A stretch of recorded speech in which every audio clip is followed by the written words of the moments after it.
So let's move on to the next one. And I was watching Chennai Super Kings Twitter feed this morning. For a practice match, the crowd was going mental. Mahendra Singh Dhoni. I feel that this is the last time ever we will see, and we should just enjoy. He's just an icon, Sanjay. Why don't we start with you because he's your all-time favorite? No, absolutely. I mean, apart from being a legend for the India team, he's a CSK legend. The Chennai crowd has not had witnessed him live. 2 years ban, then a couple of years political issues, then COVID happened. So I think in the last 4 5 years, maybe they played 2 or 3 games, if I'm right at Chennai. But yeah, everything looks set for Dhoni to have a a farewell to remember, because we've seen pictures of the Chennai Super King fans queuing up. Thankfully, the tickets are not as expensive as some of the other franchises, so I think they do look after their fan very well.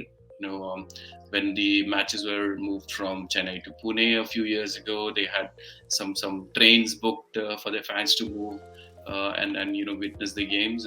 So I think the whole IPL would be having this Dhoni question mark whether he's gonna have a last IPL or not. But yeah, all the eyes would be on him, the media, etc. And I think because they're playing in Chennai, I think they've got a very very good chance, a decent squad. So definite top four finish from. And Adi, what I'm really looking forward for, this gives me like a Flintoff vibe with Ben Stokes coming into the team. Moeen Yes. Ali, Jadeja, Dhoni, Raidu, Devon Conway, Mahesh Tikshana. On paper, this is Yeah, like deadly the team team. looks set.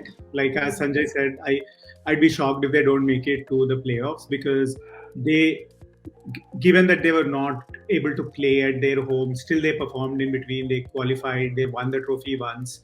This is like redemption time, right? Like for their fans, they'll be almost impossible or very difficult to defeat in Chennai. That's like 7 matches.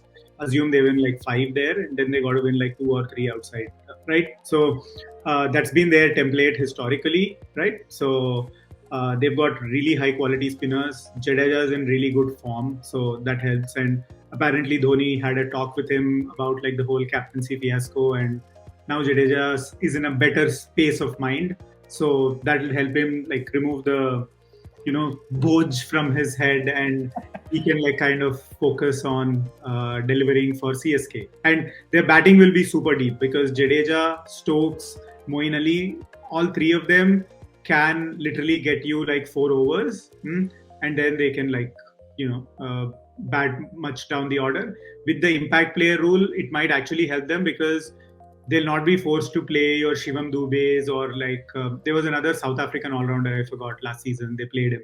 So like those quote unquote bits and pieces all-rounders. Now they can just focus on like the experts, as in like the specialists. And I think it's good. Like Mukesh Chaudhary was a revelation.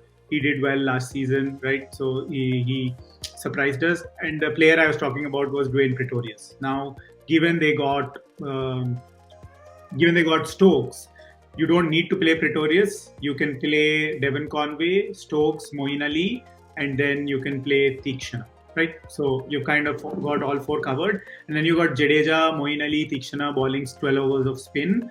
And if the pitch and all is like conducive to spin, you can actually get replace and like get another local spinner as well. So they've got all their bases covered. So looking forward to seeing them in the top four. I think they will make it to the top four.